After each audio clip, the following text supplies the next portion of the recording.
नमस्कार दोस्तों, ममता की स्पेशल रसोई में आप सबका स्वागत है। तो दोस्तों, आज बनाऊंगी दाल पूरी और खीर।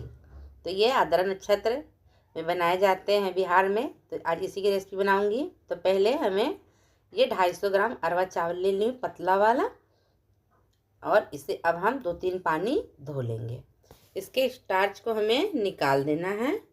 इसे हाथों से मलते हुए 2-3 बार धो लीजिए, तो ये इसके सारे स्टार्च निकल आएंगे। अब इसमें हम पानी डाल के इसे 30-40 मिनट के लिए रख देंगे। और ये है चना दाल, तो 250 ग्राम चना दाल भी लिया है, और इसे भी अब 2-3 पानी हम धो लेंगे। जो इसमें पाउडर डस्ट होंगे वो सारे निकल आएंगे। तो इसे भी 2 पानी ये हो गए। अब इसमें भी पानी भर के रख दूंगी, तो 1-1.5 घंटा के लिए इसे भी भिगोने के लिए छोड़ दूंगी। और देखिए, ये चावल हमारे अब अच्छी तरह से फूल गए हैं। तो ये थोड़े से ड्राई फ्रूट है, तो सूखे नारियल, काजू और किशमिश, और ये 200 ग्राम मैंने शक्कर लिया है। तो इस कढ़ाई में थोड़ा सा मैं घी डाल देती हूँ, और नारियल को थोड़ा छोटा छोटा कट कर ली हूँ, और काजू डाल के पहले इन सबको मैं रोस्ट करती हूँ, भून लेती हूँ। और इसी में हम फिर किशमिश को भी डाल के भून लेंगे। इस तरह से खीर बनाने से खीर का टेस्ट बहुत ही अच्छा आता है। अब ये हो गए हैं, तो गैस को ऑफ करके इसे थोड़ा सा भून ले रही हूँ, और साइड में से अब रख देते हैं ठंडा होने के लिए। इधर मैं 1.5 लीटर बॉईल किया हुआ दूध ले ली हूँ, और इसी में अब हम चावल को डाल देते हैं। ये भीगे हुए चावल हैं। इससे खीर बहुत जल्दी बनते हैं और बहुत अच्छे से बनते हैं, और हमारे गैस की बचत होती है। और दोस्तों, इसमें अब मैं थोड़ा सा पानी भी डाल देती हूँ। हमें चावल को दूध में ही पकाना है, पानी में नहीं पकाना है, इसलिए हम दूध में ही थोड़ा सा पानी डाल देते हैं, जिससे हमारे चावल जल्दी से पक जाएं। तो इसे अब बॉईल होने देंगे, और इधर हम क्या करेंगे कि ड्राई फ्रूट को ग्राइंड करेंगे। तो इसमें थोड़ा सा पानी डालती हूँ, जिस पैन में भुनी थी उसी में डाल के थोड़ा सा पानी डाल देती हूँ, और इसे अब दरदरा हमें पीस लेना है। तो दरदरा ये पीस गए हैं दोस्तों। इस तरह से बनाने से खीर का टेस्ट बहुत ही बेहतरीन आता है, बहुत ही यमी लगते हैं। अब हमारी खीर एकदम अच्छी तरह से बॉयल आने लगे हैं। ये हमारी खीर एकदम पकने लगी है, बहुत ही अच्छी। तो इसे क्या करना है कि हमें लगातार चलाना है। इसे हमें अब रुकना नहीं है, इसे हमें लगातार चलाना है, क्योंकि एक तो ये स्टील के बर्तन में मैं इसे बना रही हूँ, और ऊपर से ये दूध के हैं, तो ये बहुत जल्दी लग जाते हैं। तो इसलिए इसे एकदम चलाते रहना है, हाथों को अब आराम नहीं देना है। अब इसको हमें चलाते रहना है। अब देखिए, जो हमने ड्राई फ्रूट के पेस्ट को बनाया था उसे डाल देना है। तो सबको डाल दूंगी, और थोड़ा सा ग्राइंडर में डाल के पानी उसे भी डाल दूंगी। और अब मैं क्या की हूँ कि गैस के फ्लेम को एकदम लो कर दी हूँ, क्योंकि इसमें किशमिश भी थोड़े डले हैं, तो दूध फटने का डर हो सकता है, इसलिए इस तरह से बनाया जाता है। एकदम लो फ्लेम कर दी हूँ, और इसे अच्छी तरह से अब मिक्स करना है। अब इसमें हम शक्कर डालेंगे। शक्कर हमें खीर में सबसे लास्ट में डालना चाहिए। अगर हम पहले डाल देंगे तो खीर हमारे जलने लगेंगी, ये तल्ली में जाके बैठने लगते हैं। और अब मैं शक्कर डाली हूँ तो हमारे खीर और थोड़े पतले हो जाएंगे। शक्कर डालने से खीर पतले हो जाते हैं। अब इसमें थोड़ा सा इलायची पाउडर डाल देती हूँ, और ये लास्ट स्टेज है।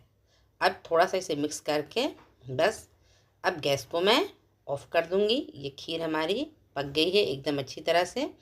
इलायची पाउडर डालने के बाद ज़्यादा देर तक नहीं पकाना चाहिए, तो गैस अब कर देती हूँ ऑफ़, और इसे अब ढक के साइड कर देती हूँ। अब देखिए, ये दाल हमारे अच्छे से भीग गए हैं, ये 1.5 घंटे के लगभग हो गए हैं। तो इसे अब हम प्रेशर कुकर में डाल के बॉईल कर लेते हैं। पानी इसमें हमें ज़्यादा नहीं डालना, थोड़ा सा पानी जो भीगने के डाली थी वही, तो नमक और हल्दी डाल दी हूँ, और इसे अब 3 विसिल हम पका लेंगे। 3 विसिल हो गए हैं, और गैस को मैंने उसी तरह से छोड़ दिया था गैस पे, प्रेशर कुकर को। तो ये देखिए, गैस ऑफ करने के बाद इस तरह से छोड़ दिया था। तो ये अब दाल हमारे एकदम अच्छे से पक गए हैं।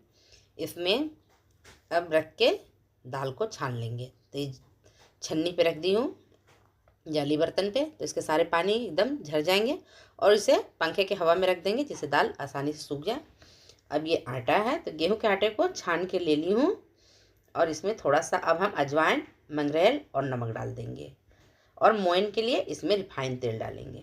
तो सभी मिश्रण को चलिए अब डाल देते हैं।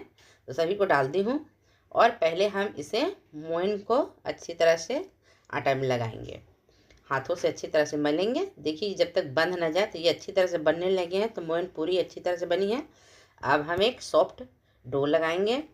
दोस्तों जितना अच्छा डो रहेगा, जितना अच्छा मोहन लगाएगा, उतने अच्छे हमारे दाल की पूरी बनेंगी। तो ये आटा हमारे एकदम अच्छे से लग गए हैं। इसे अब चिकना कर ली हूँ पूरे।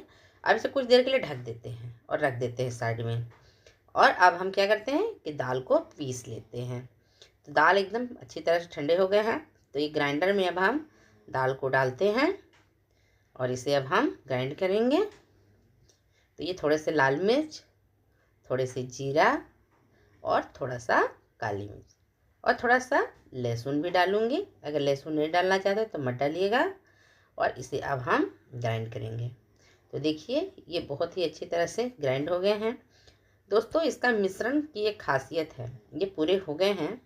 अब इसमें थोड़ा सा नमक डाल देती हूँ और इसे अब हम मिक्स कर देते हैं। नमक मैंने पहले भी डाला था, लेकिन इसके पानी जो छाने तो उसमें नमक भी चले जाते हैं, इसलिए थोड़ा सा नमक डाल दी। अब इसके मिश्रण को देखिए, ये हल्के गीले ही होने चाहिए, एकदम से सूखी नहीं, इससे पूरी अच्छी नहीं बनती। तो ये आटा ले लिया। अब इसके एक लोई ले लिया मैंने और इसे अब हम इस तरह से कटोरी की तरह शेप दे लेंगे, जिसमें हम स्टफिंग भरेंगे। अब इसमें हम भर भर कर ये दाल की जो मैंने चूरा बनाया है उसे डालेंगे दाल पूरी के लिए। तो अच्छी तरह से डालेंगे, तभी मज़ा आता है दाल पूरी खाने का। तो ये देखिए इसमें पूरा एकदम मटेरियल अच्छी तरह से स्टफ़ कर दिया है और इस तरह से हाथों से हमें दबाते हुए इसे फिल करना है। दोस्तों थोड़ा सा दाल हमारा भीगा होना चाहिए और ज़रा सा दाल दरदरा, एकदम ज़रा सा दाल दरदरा चाहिए। अब इसे हम इस तरह से फोल्ड करके बस प्रेस कर दिए। ये एकदम बन के एकदम रेडी है। थोड़ा सा आटा डस्टिंग कर लिया और अब इसे हम बेलेंगे। तो चकला पे रख दिया है और हाथों से इस तरह से हमें पहले दबाना है, फिर बेलन इस पर चलाना है। तो बस देखिए ये एकदम आसानी से बन जा रहे हैं बिना फटे ही। तो ये हो गए हैं। तो देखिए थोड़ा सा हल्का सा मोटा ही रहता है दाल पूरी, क्योंकि इसमें बहुत सारा मैंने स्टफिंग भरा है। अब तेल गरम हो गया है तो चेक कर लेती हूँ। एक छोटा सा पहले मैं इसमें डो डाल देती हूँ। तो देखिए ये हो गए हैं। तो इसे अब निकाल देती हूँ और अब इसमें हम दाल पूरी को डालेंगे बस। और इस तरह से इस पर थोड़ा थोड़ा से झारा से तेल को हमें डालना है पूरी पे, झारे के सहायता से ही डालना है। ज़्यादा हमें पूरी को नहीं दबाना है, हल्के हल्के ही झारे से, नहीं तो पूरी फट जाते हैं। तो इस तरह से इस पर हमें तेल स्प्रेड करने रहना है, जिससे ये पूरी एकदम आराम से फूल जाएंगे। देखिए इस तरह तेल उछाल उछाल के उस पर डाल रही हूँ, हमारी पूरी एकदम आराम से फूल गई है। अगर इसमें हम झारा ज़्यादा दबा देंगे तो ये फट सकते हैं। तो ये फूल गए हैं, तो अब इसे हम पलट देते हैं और ये हमारी एकदम ज़बरदस्त दाल पूरी बनके एकदम रेडी हो गई है। और दोस्तों अगर मेरी रेसिपी आप लोग को पसंद आती है तो मेरे चैनल को सब्सक्राइब कीजिएगा, मेरे वीडियो को अपने दोस्तों में ज़्यादा ज़्यादा शेयर कीजिएगा। तो ये देखिए ये एकदम पूरी बन के रेडी हो गए हैं और इसी तरह से मैं सारे पूरियों को बना लूँगी एक एक करके। बस इसे साइड में निकाल लेती हूँ और इसको भी इसी तरह से तेल को हमें इस पर स्प्रेड करना है, तेल को उछालते हुए डालना है। तो पूरी बन के रेडी है। तो चलिए प्लेटिंग कर लेते हैं। तो ये खीर और ये आलू परवल की सब्जी और ये हमारी दाल पूरी और ये आम। तो ये एकदम बिहार की स्पेशल थाली आदर नक्षत्र स्पेशल रेडी है। तो देखिए ये खीर कितनी एकदम लाजवाब बेहतरीन है, बहुत सौंधी सौंधी इसमें खुशबू आती है दोस्तों। और ये हमारी पूरी, तो इसे तोड़ के दिखाती हूँ, ये कितने एकदम नरम मुलायम बने हुए हैं। और इसमें देखिएगा कि दाल एकदम कितनी अच्छी तरह से भरे हुए हैं, खाने में बहुत ही टेस्टी लगते हैं। तो अपने घर में ज़रूर इस रेसिपी को ट्राई कीजिएगा। अब इसे तोड़ लेना है और हमारे बिहार में तो इसे इसी तरह से खाया जाता है। बस इस तरह से खीर लिया और खा लेना है। Thank you for watching.